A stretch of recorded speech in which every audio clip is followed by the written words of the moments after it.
Ladies and gentlemen, thank you for joining today. This is your host Nino, welcoming you to yet another episode in relation to the OpenCore Legacy Patcher, or OCLP, a piece of software that has its purpose to bring older Apple machines with Intel processors to versions of the operating system much newer than that what Apple has originally foreseen, even to the newest version as long as that remains possible. And the trouble with this solution, as smoothly as it works in installing the OS, is in relation to backups. See, sometimes one needs to restore, right? After playing a little bit too hard. And so I went to Reddit to ask people what they are using. And I wondered whether the standard Apple tools would be apt. As I feared, that was not the case. Immediately somebody mentioned Time Machine seems to be unreliable. That is, it is in general reliable, but you would need to have the exact same version of macOS with the fitting version of the OpenCore Legacy Patcher, and on that then you can restore. Are you kidding me? Do you think I will want to play around with such versions in case of necessity? Then someone else started to suggest commercial solutions, and it generally showed that there seems to be no good way of doing that would be very widely known. And so I decided to come up with our Lord and Savior in all things Unixoid, Linux. And if you're having a USB stick that can boot into some nice Linux system that doesn't need too many resources, such as Lubuntu, then if this stick is offering so-called persistent storage, so that you can write things and they would get preserved across reboots, it would not be difficult to boot into Linux from the macOS machine, to let Linux copy the internal hard disk as one huge file, and then have this file for restoration whenever you might need it. Regarding how to achieve this is today's episode. I hope you never need it, but if you do, good luck. What is outside the scope of this video is how you create the Linux USB stick that you shall be using.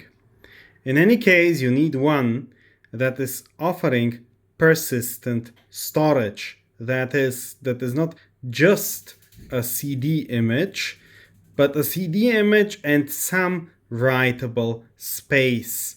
Unfortunately, how exactly you do that will vary from operating system to operating system.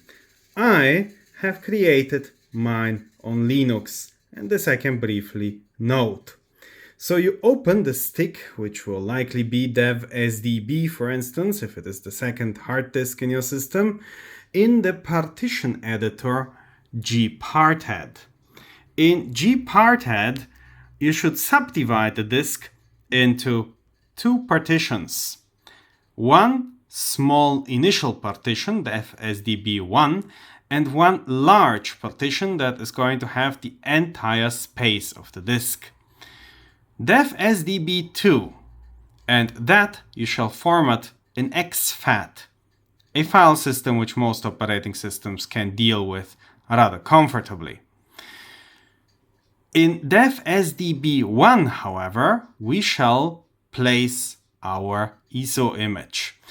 For dev.sdb1, do not forget to set the bootable flag, and then dump onto it on SDB1 the Linux image that you would like to use. In my case, the Lubuntu 2404 desktop system. So you see, what is different from the common advice is that I'm not writing to dev.sdb, which would be the entire USB stick and which would evidently also destroy the second partition, but I'm just simply writing to dev.sdb1. So I'm clobbering with the ISO image just that first partition and leaving the second partition intact. And that way, macOS will be perfectly able to boot from the first partition and to write the backup file in the second partition.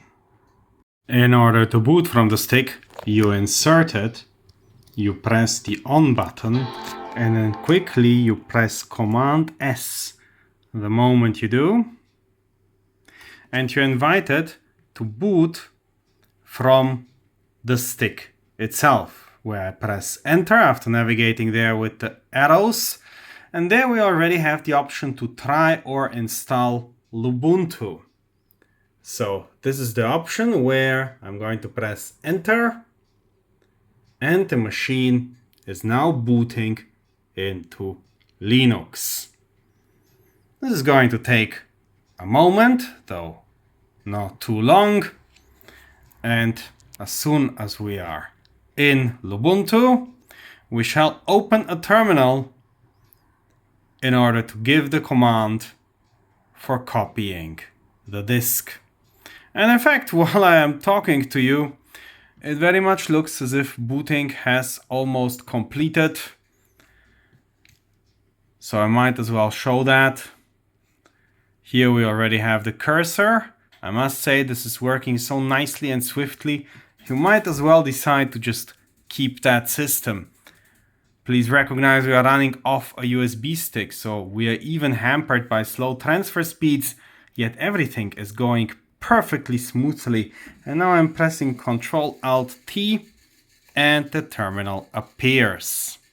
Having booted the Macintosh from the USB stick, it is time to image its main hard disk.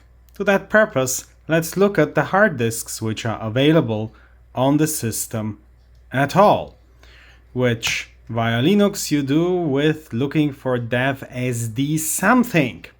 So we're having SDA, which I am very sure should be the Macintosh disk. We are having SDB, which should be our USB stick, and we're having some sort of SDC mystery there, which I assume will be NVRM or something equally unimportant. Now let's look at who is mounted. So what SD thing is our system even running from? And yes, it is running from dev SDB1, and dev SDB2 is containing one giant exFAT partition on which we shall put our image. And that we're doing via the dd command that I have already somewhat prepared. And I do guarantee you it's so much more pleasant to use dd on a Linux system rather than on macOS, as it has these nice output flags direct and status equal to progress. Okay, so we're taking SDA, the macOS disk, we're putting it into one large file. This could be called Mickey Mouse image, whatever you want, block size of 16, and well, enter. And now a lot of patience is required. Once the copying of the disk completed, I wanted to see what is in SDC, and it tells me no medium found, so I assume that must be the card reader. And for courtesy towards my future self, I created a little file called what to do text, which is simply describing the reverse command in order to write the macOS disk from the image we just generated. And that is really everything. All that remains to do is to shut down the system and live without worries in regard to future macOS experiments. That's it, ladies and gentlemen. Thank you for joining today. Hope to greet you here soon again for further adventures. If not yet a member of our friendly club, please consider joining. See you hopefully soon. Have a wonderful time. And from me, goodbye.